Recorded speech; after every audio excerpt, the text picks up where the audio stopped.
தமிழகத்தில் உரிய ஆவணங்களின்றி எடுத்துச் செல்லப்பட்ட பல லட்சம் ரூபாய் ரொக்கம் மற்றும் பல்வேறு பொருட்களை தேர்தல் பறக்கும் படையினர் பறிமுதல் செய்தனர். தேர்தல் நடத்தை விதி அமலில் உள்ள நிலையில் தமிழகத்தின் பல்வேறு இடங்களில் சோதனை நடைபெற்று வருகிறது. ராமநாதபுரம் மாவட்டம் முதுகுளத்தூர் பகுதியில் வாகன தணிக்கையில் ஈடுபட்டுக் கொண்டிருந்த போது கூடலிங்கம் என்பவர் உரிய ஆவணங்கள் இன்றி 1.5 லட்சம் ரூபாய் வைத்திருந்தது தெரியவந்தது. இதேபோன்று ராமேஸ்வரம் தேசிய நெடுஞ்சாலையில் வென்சலாஸ் என்பவரிடமிருந்து 1,45,000 ரூபாய் பறிமுதலானது. இது மட்டுமின்றி தூத்துக்குடி மாவட்டம் கோவில்பட்டியில் உரிய ஆவணங்கள் இன்றி கொண்டு செல்லப்பட்ட சேலைகளையும் தடை செய்யப்பட்ட புகையிலை பொருட்களையும் தேர்தல் பறக்கும் படை அதிகாரிகள் பறிமுதல் செய்துள்ளனர். அவற்றின் மதிப்பு 50,000 ரூபாய் ஆகும்.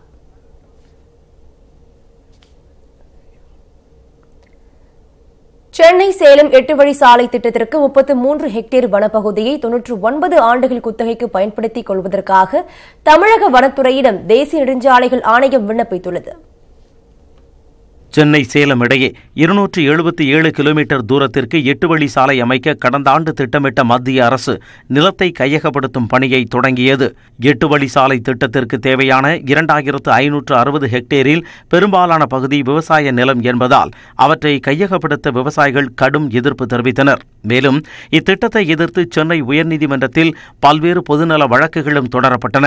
தொடர்ச்சியான எதிர்ப்பின் காரணமாக 2,560 ஹெக்டேருக்கு பதிலாக 1,900 ஹெக்டேர் நிலம் மட்டுமே கையகப்படுத்தப்படும் என அறிவித்த தேசிய நெடுஞ்சாலைகள் ஆணையம் 120 ஹெக்டேர் வனப்பகுதிக்கு பதிலாக 45 ஹெக்டேர் வனப்பகுதி மட்டுமே கையகப்படுத்தப்படும் என்றும் தெரிவித்தது.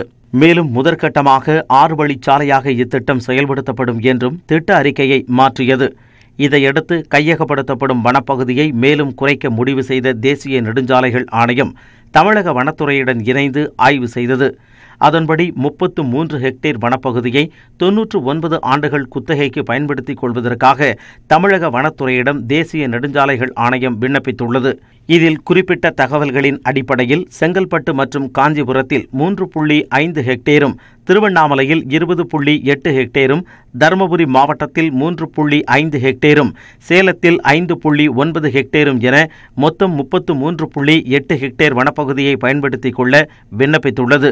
முதற்கட்டமாக செயல்படுத்தப்பட உள்ள 6 வழிச்சாலை திட்டத்திற்கு வனப்பகுதியை குறைத்திருப்பதால் அதற்கு பதிலாக வனமல்லாத பகுதிகள் கையகப்படுத்தப்பட உள்ளன. இதனால் திட்டத்திற்கு தேவைப்படும் நிலப்பகுதியின் அளவு 1,900 ஹெக்டேரில் இருந்து 2,086 ஹெக்டேராக அதிகரித்துள்ளது.